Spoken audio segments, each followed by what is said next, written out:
Mga utol, magandang araw sa inyong lahat at welcome back dito sa loop natin. So ngayong araw mag-aabang tayo ng mga pang summer natin para sa training nila sa BBC. So bali sa BBC ang release point ay Herona Tarlac.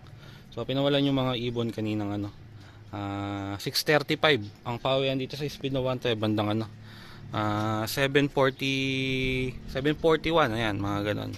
Tapos sa BFRC naman meron din tayong kinarga kaso isa lang isinali lang natin ng pooling. So ang release point noon Karanglan Nueva Ecija. Pinawalan yung mga ibon doon ng 6:35 din. So ang distance ng Karanglan tag din 107 kilometer. Ayan, isa lang naman iaabangan natin doon yung blue bar white plate lang. So unang darating yung mga ibon ng BBC. Pero sigurado baka mag-abot na yun kasi mga bandang alas 8 yung pauwian sa BFRC tapos sa BBC naman yung bandang 7:40. Ayan, kaya abang-abang tayo. Bali ang kinarga lang natin ngayon ay ilan ba kinarga natin? 11 lang. Iniwan natin to isa na to. Yung isang checkered white plate natin, ayun. Napansin ko kahapon di maganda yung kondisyon niya. Hindi siya kumain na maayos pero ngayon mukhang okay naman yung ibon. Okay rin naman yung droppings niya, buo naman. So ibig sabihin natunawan siya na maayos kaya ayan.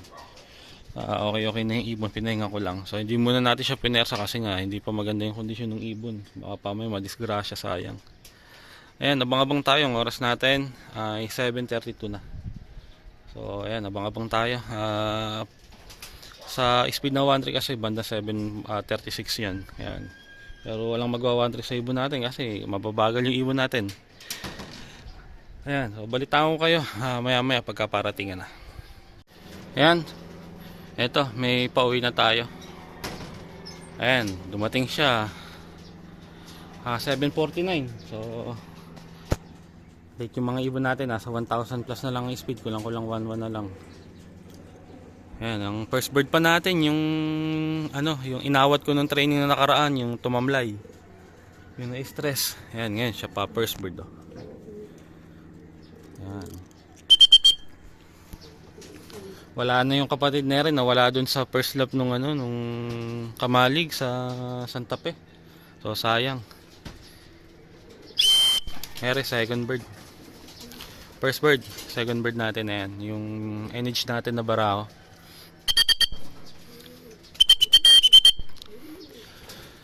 Ayan, 7:50 dumating yung second bird. Mababagal talaga yung ibon natin lalo na pag training sa kaliwa.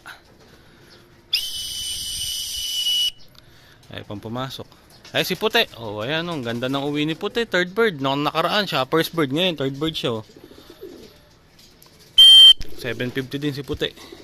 Ayan second bird natin. Tapos si Puti third bird. Ay talagang gumaganda na yung uwi ni Puti. Ayan. Unang tatlong ibon natin. Ngayon yung tumamalay kahapon, namamara ako sabihin, okay na siya ngayon kumpara kahapon. Ayun, may isa. Sa atin ata ito. Ay, hindi. Wala ko sa atin. Pasok na. Sige na, sige na.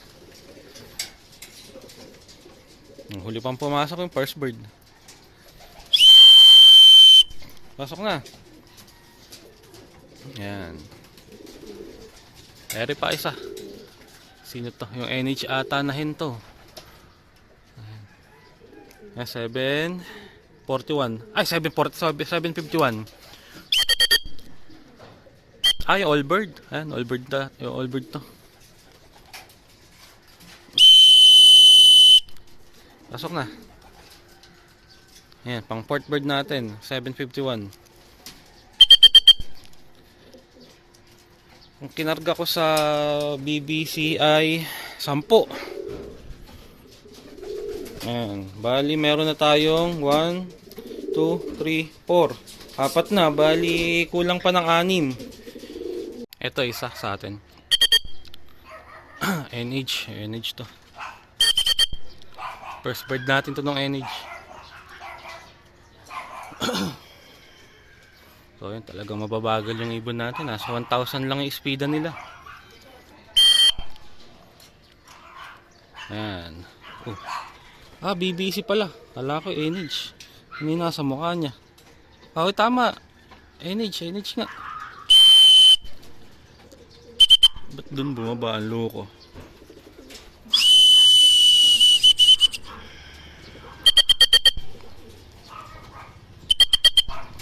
Ayan, bumaba na yung isa. Yung NH nga na hin. Ay, may balahibo sa bibig. Pumasok siguro sa loob. Ayan, naiilang yung ibon. Ito yung first bird natin nung nung NH. Ayan, 5 na. Ito may isa. Ayan, mukhang sa atin to. Ito pa. 2. Sa atin din ata itong isa. Nawala. Mukhang hindi ata sa atin yung isa. Ere. Yung blue bar white light. 2. Ewan ko yung isa hindi sa atin. Tama, hindi sa atin. Ay, BBC na hen. Ito pa. 3 na sila. Ayan, yung BBC na... Sino na to? Nagulo na ako. Mag-nestmate to. Ito yata yung mag-nestmate. 3, 2 na lang kulang.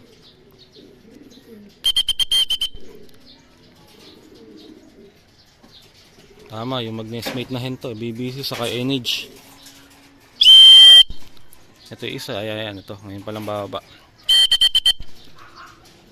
Ayun. Mag-nestmate yung 2 nasa taas na yan. Kapatid nung umuwi ni Kuya ng Tacloban ng BBC. Pasok. Ayan, 8 na. 2 na lang kulang natin. Ang kulang natin, yung asawa niya. Saka yung checkered na BBC na barako. Isang checkered na hen, isang checkered na kak, parehas BBC. Ayan, 8 na yung pauwi natin. Ayun, medyo okay naman yung pauwi ngayon. 2 na lang yung kulang natin. Mababagal lang talaga yung ibon natin. Importante umuwi sila sa oras. Si Puti maganda pa umuwi. Nung nakaraan siya first bird, tapos ngayon third bird siya. At nalalamangan niya yung ibang ibon natin, yung mga talagang praktisado na sa liparan nalalamangan ni Puti. Si Puti wala pang kapares si Puti niyan. Wala pa siya makitang kapares So ayun, kulang pa tayo ng 2 pa. Ito pang siyam natin sa BBC.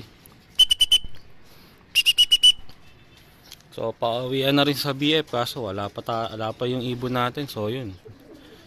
1-2 plus ang speedan sa BF kaso ibon natin hanggang ngayon wala pa. Nasa 1-2 plus na lang din ang speedan yan.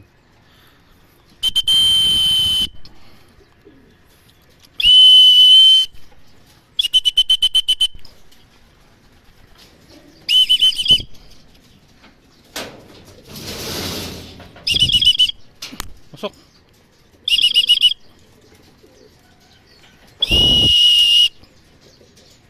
Pasok na. Ayan.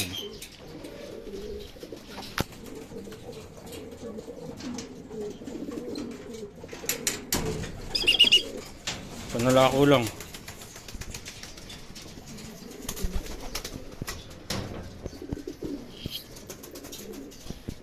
Ayan. Siyam na, isa na lang. So ayan, ito na yung natin, yung naka-entry natin sa BFRC, 170 plus na light speed niya. So yun, wala din, hindi rin siya nag-1-2. So bumagal din yung uwi ng ibon natin. So isa na lang ang kulang natin, itong BBC na lang na barako. Itong BBC natin, siyam na yung pauwi natin. At bali, 11 nga lang lahat. 12 lahat yung ibon dito, kaso yun nga. Yung checkered white light, ay hindi natin yun kinarga. So pinahinga muna natin dahil nga kahapon, parang stress yung ibon.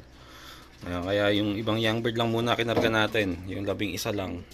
So kulang na lang ng isa, 10 na lahat ng pauwi natin. Siyam na sa BBC, tapos yung isa sa BFRC, ayan na. So isa na lang.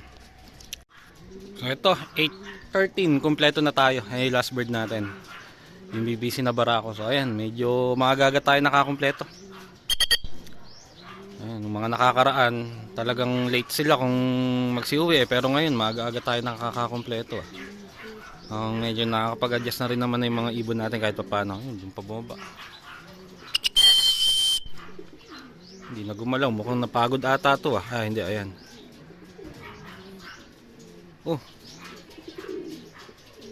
Anong nangyari sa'yo? Basa! Naligo ka ba? Pambira, tumukod pa. Kalapit-lapit ata nung Ang pambihira, tumukod pa ata. Lapit-lapit nung lilipad eh.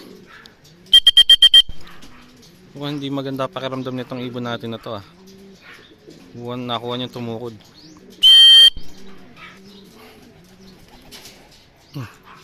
Grabe, ba't ganyan? Ang tsura ko.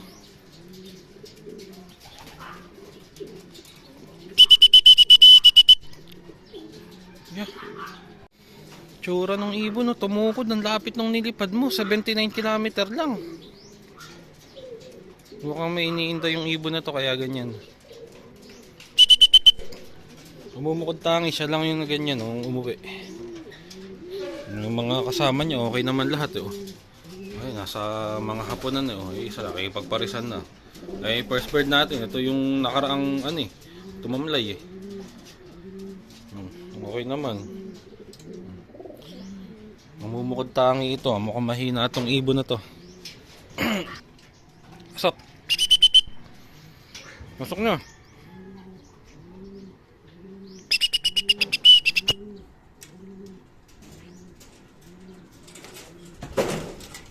Ayan. Ayan siya. Nilinisan ko muna to. So, kompleto na tayo. Ayan. Okay naman yung ibang ibon natin bukod dito sa first bird. Nagtataka ako bakit tumukod ang loko. Basang-basa, parang naligo eh. Kala mo naligo sa ano eh. Sa paliguan yung itsura niya eh. Hanggang katawan yung basa eh. Napaka-araw oh. Wala naman siyang dadaan ng ulan eh, para mabasa ng ganyan. So, ano nga. Tumukod to sa tubigan. Yan. So yun, kompleto na tayo. At hihilamusan ko muna to isang ibon na to. So ayan, pinakain na natin yung mga ibon natin. At patapos na rin nga sila. Ayan, kompleto naman nga tayo ngayon training natin ng, ng Herona Tarlac sa BBC. Saka yung isang ibon natin sa BFRC na galing ng Karanglan. So ayan yung mga ibon natin na galing sa BBC. Tapos yun yung galing sa Karanglan, kumain na rin. Kasi isa, yung last bird. Ayun o. Ito ko muna nilagay sa double cage sa viewing ng mga pang-south na tinuturuan natin dahil ayun nga, pinaliguan ko na siya ng malatayon dahil lang baho nung natukuran ng ibon. Ayan, okay naman siya, ewan ko kung bakit tumukod loko ng ibon. So mamaya ko na lang siya pakakainin pagka tuyo na. Ayan, so taas na kumain yung mga ibon natin. Ngayon kahit pa paano, mas okay naman yung naging training ng mga ibon natin. Mas nagustuhan ko yung uwi nila kaysa nung mga nakakaraan. Ang laki ng interval. So sobrang patak-patak yung nagiging pauwian natin ng mga nakakaraan eh. Pero ngayon, may ilan-ilang piraso ng nagro-grupo pagka umuwi. Kanina, ilan din yung nagsabay-sabay na dumating. So pagka ganun yung nagiging uwi nila, kahit pa paano, okay na. Pero ganun pa man, mabagal pa rin naman yung mga ibon natin. Di sila nakakasabay sa top speed. Kung 1-1 ang top speed, nasa 1-1. Kung 1-2 ang top speed, nasa 1-1 or 1,000 lang yung speed ng mga ibon natin pag umuwi. Pero ayos lang yun. Ang importante lang, umuwi sila sa tamang oras. Ayan. So, isang hindi natin kinarga. Ayan, itong checkered white plate na to. Dahil nga kahapon, matamlay yung ibon. Hindi ko nagustuhan yung kinikilos niya kahapon. Tas yung droppings niya, medyo medyo lusa kahapon eh. Yung, nung naobserbahan ko siya sa maghapon hindi ganun kaganda yung droppings niya. Saka yung kain niya, medyo nagmalmal siya kahapon. Pero ngayon, napansin ko, ayan, okay na yung droppings niya. Oh. Tapos kumain na rin naman na, sumabay na sa pagkain. At yung kilos niya, okay na rin, balik na sa normal. Pero pahinga pa. Siguro, hindi ko muna siya ikakarga ulit sa susunod. Baka next week ko na siya ikarga sa training ng BBC. Pero obserbahan ko pa rin yung ibon. Ayan, yung ibang ibon naman natin okay naman. Pero nga lang doon sa isang tumukod, ewan ko kung bakit tumukod yun. Mukhang okay naman yung ibon Kaso tumukod siya. Kaya inoobserbahan ko pa rin. Tapos ito si Puti. Ito nyo nga naman si Puti. Nung nakaraan, ano to? First bird pa to. Tapos ngayon, third bird siya. Maganda pa yung uwi niya. Nadadaig pa niya talaga yung ibang ibon natin. Kaya abot na ng karera to si Puti. Lalaban na natin yan ng all bird sa BBC. Tignan natin kung hanggang saan siya makakarating. Ayan, may pinabibilib ako ni Puti. Young bird natin to ng south kasi nawala siya nung pinaloplay ko sila nung humaba yung pakpak nga nila pagkakagaling sa force mold. Tapos bumalik siya, training na ng summer. At pagkabalik niya, drenekta na agad natin ng training. Umuwi naman yung ibon hanggang ngayon, nandyan siya. At maganda pa nga yung pinakikita nyo, umuoras pa yung ibon sa mga training niya. Ayan, kaya tuloy-tuloy na yan. So, yun lang mga utol para sa araw na to. Dito ko natatapusin yung video natin. Maraming salamat sa panonood mga utol. Kita-kita na lang ulit tayo sa susunod na arrival ng mga ibon natin.